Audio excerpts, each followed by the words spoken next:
Emma Thompson, ladies and gentlemen.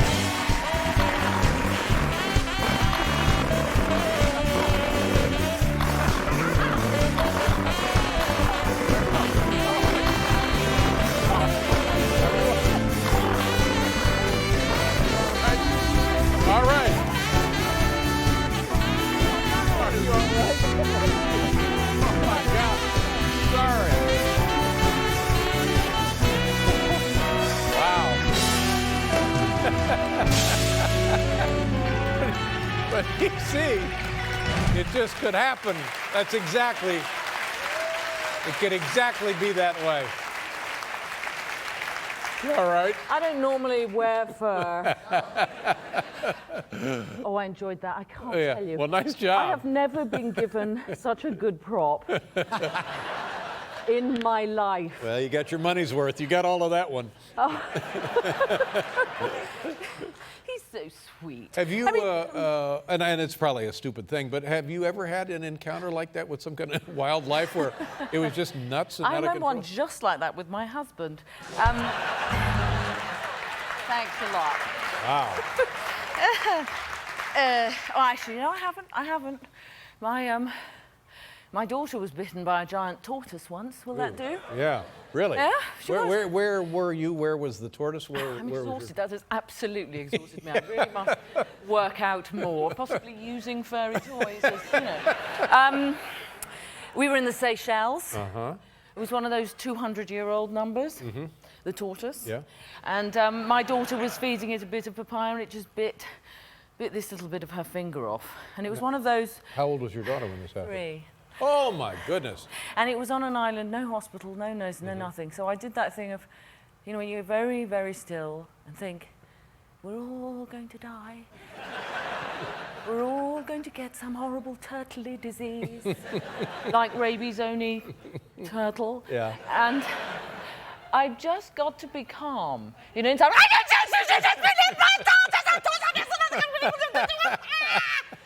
but on the outside, I was terribly calm. Yeah.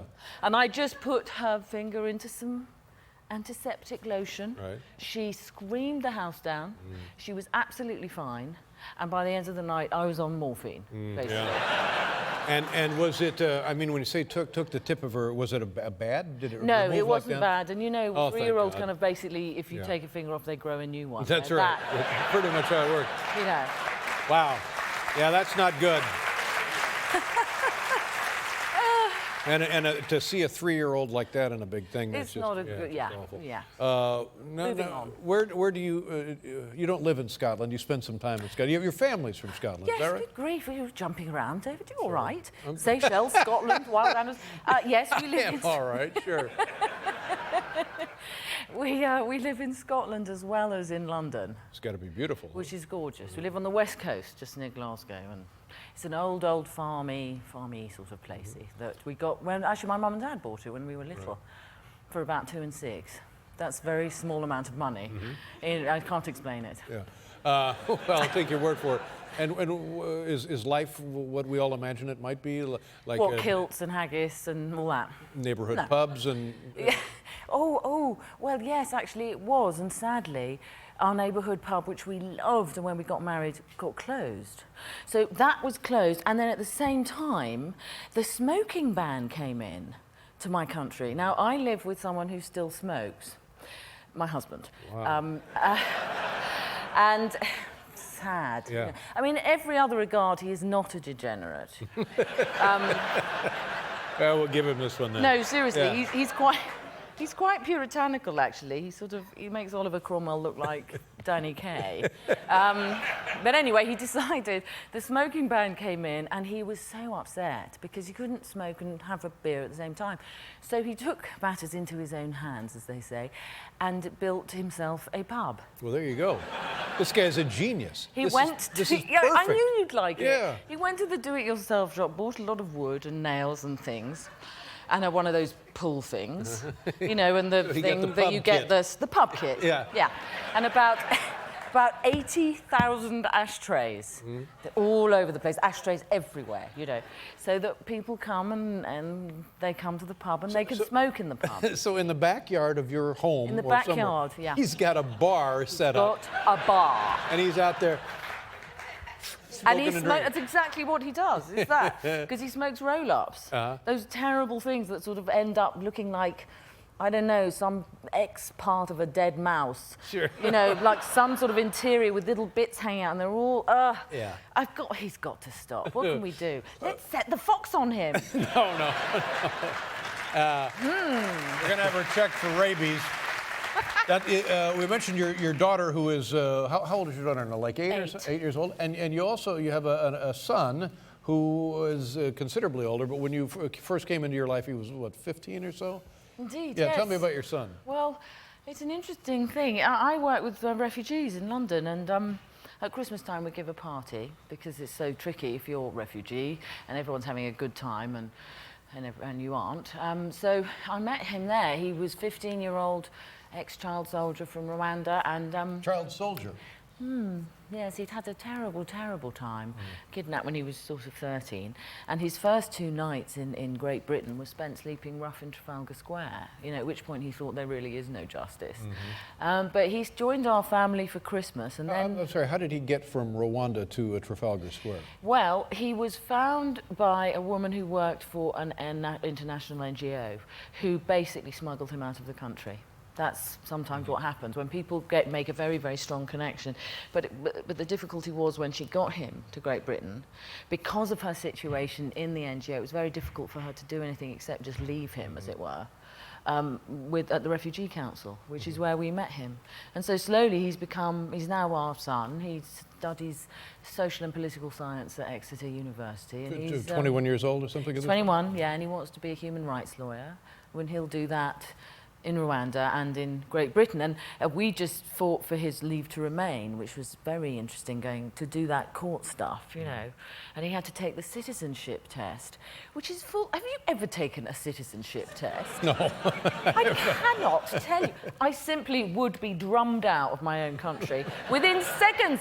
Wait, what is the name of the Queen in her capacity as head of the Church of England? Tell me now.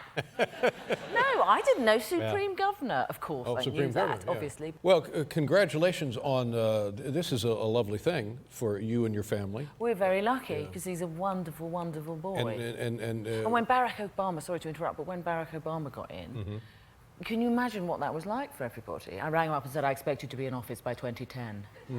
No pressure. I want a nice dower house.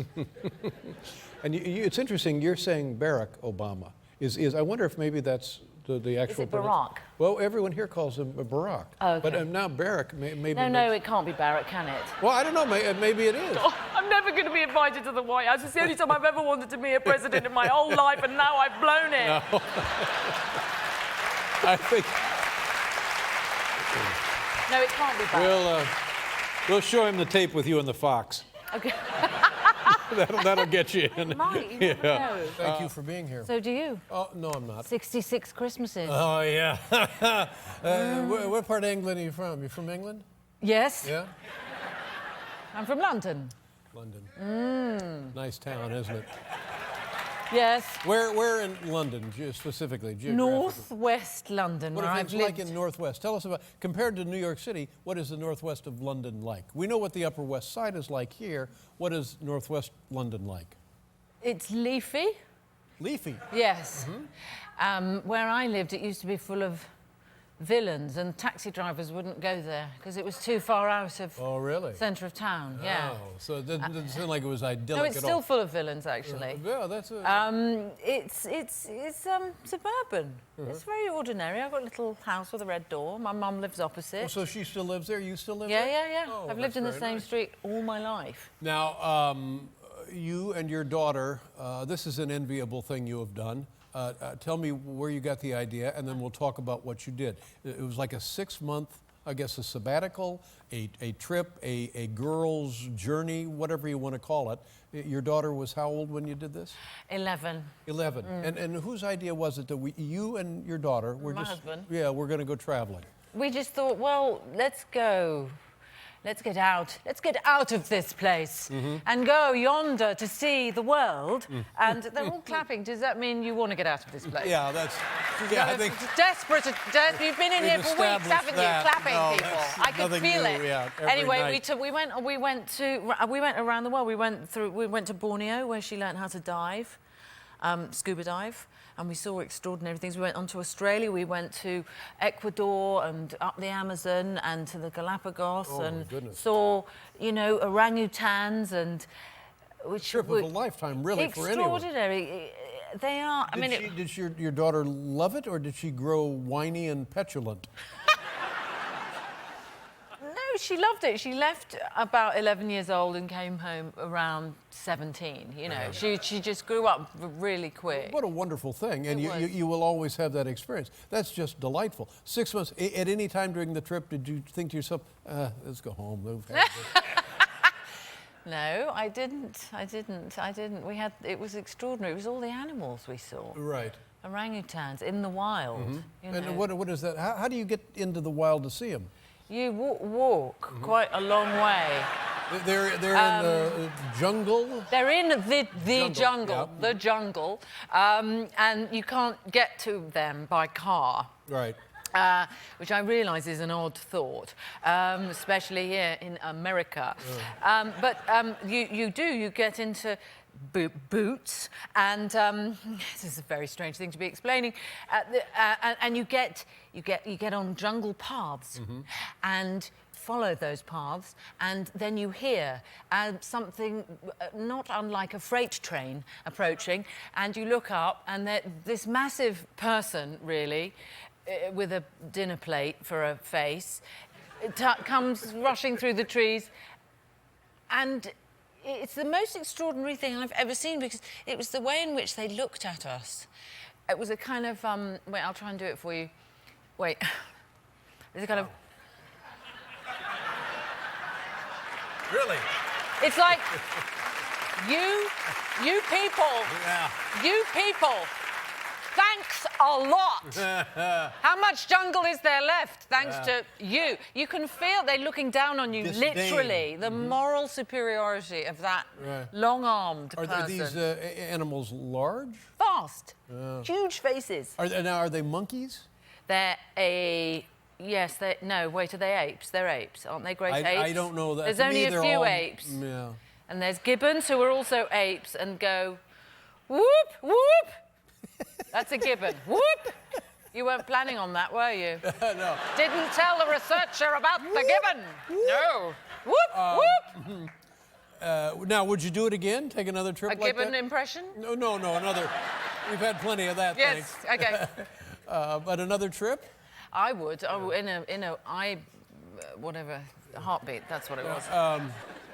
Now, this movie, I'm fascinated by this film because what a great idea for a movie, but who would have thought it would be a great idea for a movie? I know. Yeah, this is about the woman who wrote the story of Mary Poppins. And it's her life story. We see it told in flashbacks. And Walt Disney, we see his life, and they come together. He wants to make this movie, Mary Poppins. And the woman, the creator of the book, very suspicious, very reluctant to part with it because it is so personal, so intimately special to her. She was a very wounded person, you know. She'd had a really tough childhood, been sort of deracinated by emotional upheaval time and again. Her father was an alcoholic, which was, you know, in some ways fantastic because he was an enchanting, magical man who made her so full of enthusiasm for myth and story and the Celtic mists, and you know, but also, you know, he just pulled the rug out from under her feet so many times that she really never recovered. And in a way, Mary Poppins for her was a bit like Mickey Mouse for Walt, who also had a very Dickensian childhood. Who knew? I didn't know. I didn't know that. And they made these characters that somehow heal those inner children. Well, now in the movie, the woman is depicted as difficult is mild. To say she is difficult is actually flattering. Yes. And one wonders if that were to happen today, if a personality like that was trying to be part of a film production, if it would be tolerated to the extent that it was. This No, they'd be project given was- their own TV show immediately, Dave. Come on. Yeah, probably so. But She's an ideal candidate. yeah. This week on PL Travels. But the other thing that was nice to see is the genius of Walt Disney and how he was able to take this story against tremendous odds, mostly from the originator, and turn it into, at the time, the most money-making film of the Disney history. Well, yeah, and also that he took the Sherman brothers who were untried and then said to them, we you know, go on, write a score. He gave those young men who were untried their first real chance, and they wrote this almost Mozartian, indelible score. You know, what's so extraordinary, Julie Andrews and Dick Van Dyke were at the premiere, and you know, this job is a lovely job because you get to meet lots of other actors and artists you admire, and you go, oh, you know, you're bigger than I thought, or smaller, or, you know, are you available for dinner, or whatever reaction you have in a reaction. But with them, it was like someone reaching in to your body and just strumming some ancient chord of hope and joy, and because their charisma, their style, it's old-fashioned, but there's something. It was you mentioned Dick Van Dyke in the film. The creator of Mary Poppins wants nothing to do with Dick Van Dyke. No, that's right. She says, yes, they say, we're hoping to get Dick Van Dyke. He says, no, that's a horrid idea. And one of Robert Sherman says, but you know, he's one of the greats. And she says, what, greats? Dick Van Olivier, Burton, Guinness, they were the greats. Dick Van Dyke most certainly is not. So we're sitting there in the movie theatre with Dick Van Dyke there, sitting in front of me, you know, and I'm so sorry. So sorry. At the end of the movie, there is the sense that there has been a coming together, if not a reconciliation. But the woman was not invited to the premiere of the film. No, there wasn't a reconciliation, Not actually. a reconciliation. No. She needed the money. They made the film. She hated it. And at the end of the movie, she got herself to the premiere and she walked over to Walt's table at the party and said, well, the cartoons will have to go. And he said, Pamela, that ship has sailed. Right. And because she didn't understand about movies, she She thought wanted no cartoon characters in the film at she all. wanted no cartoons, and probably she was snobby about film. She felt film wasn't really a proper art form, I think. It's a wonderful movie, and like I say, who knew it would be a good movie? Yes, but it's a fantastic absolutely. story. How are you? How you doing? You know that I love your work. I think the world of your work. And it's very exciting to have you here. You know, you're just really good at what you do, and that's always nice to have somebody who's really good right here on the show. Thank you, Dave. Let's see. I want to ask you a few things. I'm interested in the program, the movie, Junior. Yes. Now, Arnold Schwarzenegger is a guy who gets pregnant. Is that really what it is? Yes. Is the short answer. Uh-huh. And the long answer is that it's a very rather moving, very funny film about pregnancy. Yes. And Danny DeVito plays his wife? Danny DeVito plays his gynecologist. Man. Wow. Boy, oh boy. And you think you hate your job. Whoa. What on earth would that be? Good heavens. Well, how did you get involved in this? Because when we think of you, I think of, you know, British period pieces. You think of corsets, The Remains don't of the you, Day, darling? Howard's End, Merchant Ivory, those people. I know. Yeah. Well, they did. They rang up and they said, they're asking about you for a film where Arnold Schwarzenegger gets pregnant. And I said, don't be silly. You can't put me with Arnold Schwarzenegger. He's a kind of self-made myth. He's king of the Hollywood jungle. Yeah. I mean, I'm just not going to fit in. And then I started thinking about it, and I thought, well, actually, I'm really quite a good person to put with Arnold because I'm so different. Polar and- opposite, I would think. Yes. Precisely. Yes. And I You have absolutely some had sense. a ball. I had a ball. It was fun? He's the only man I've ever worked with who could actually lift me without grunting. In fact, he weighed me. Is that like He part of the weighed me. audition or something? No, he weighed me in front. We were doing a scene in front in the Berkeley campus. There was a huge crowd of people watching. And he suddenly, without any warning whatsoever, picked me up. So I was like this, you know, like a dog in his arms. picked me up, and he went all kind of far away for a minute, you know, and his eyes just went like when you're peeing in the sea, you know, that kind of... And he said...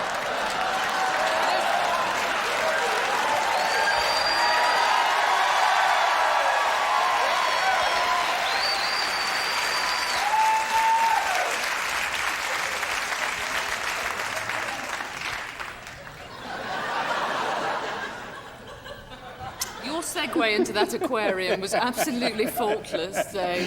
Faultless. That is a perfect description for that expression. No, so he's holding me up. He's looking far away, and then he just said, 135 pounds, 25% body fat. And put me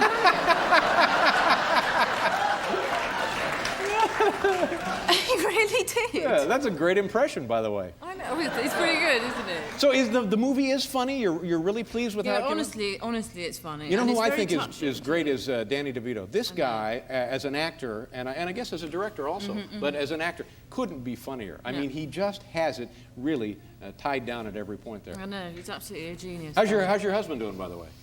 He's fine. I'm following him around the world at the moment. It's like, come back. Was trouble at home, I hope? No, he's selling Frankenstein at the moment. Oh, that's right. You know, he was He's got here. his unnatural birth Kenneth movie out as Branner. well. Branner, we think it Branner. is now. Branner. What do you call him? Branna? Again, I call him Sir. Ah. Oh, that's right. He's here. Yeah. We have to do a commercial here, Emma. Do you mind hanging on? What do you want me to advertise? I'm not prepared. No, you're fine. You Oh, just. not me. Oh, sorry. I thought you wanted no. me to do a commercial. Yeah, that's right. Sorry. You just sit there. Coffee. You let me do all the work, all right? Emma Thompson is here. Basha. David Sanborn with the band.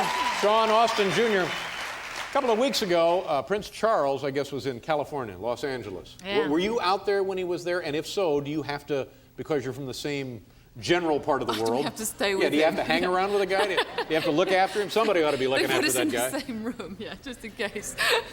No, he hadn't been to LA for 17 years. And actually, you know, you could see why. He went to the Frankenstein premiere. Oh, is that what it was all about? Yeah, well, it was partly that, and he was there, and it was like, you know, the photographer's on the way. It's like, hey, Prince, hey, Prince. It's like, no, wait a minute.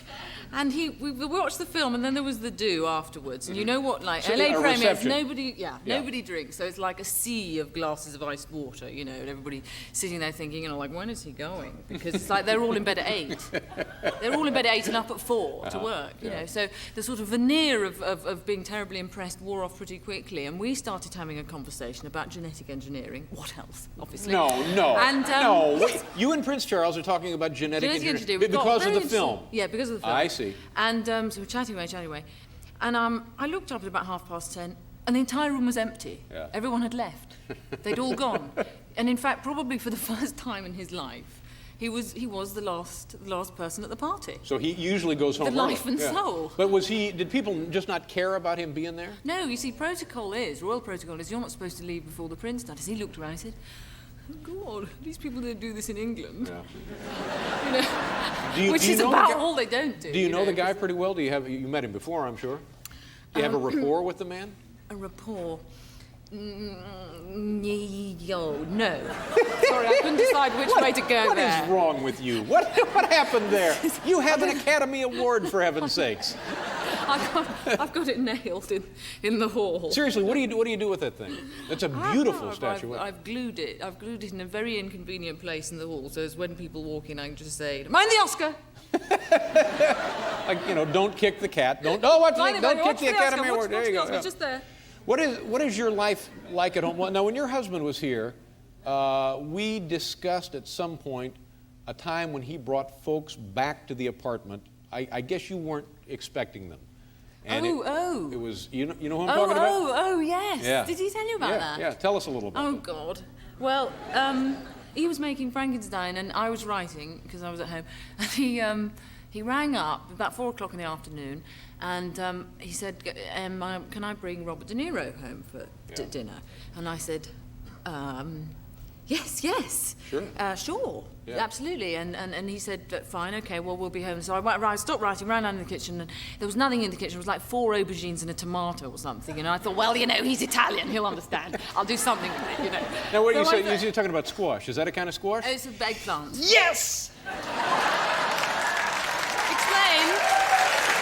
I wasn't sure. I'm so pleased with myself. Well, anyway, then he rang up again and said, Robert's bringing 2 of his friends and the DP. So I said, 5. Okay, all right. And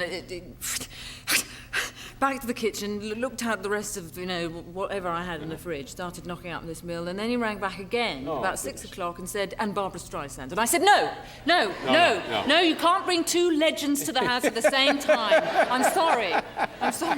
But by this time I had, like, you know, 6 pints of tomato sauce, so I said, well, all right. Yeah. All right. And at 7 o'clock, I'm drunk, completely drunk, totally nervous. I've just been knocking it back, you know. There you go. Knocking it That back. way you can handle all the legends you need right there.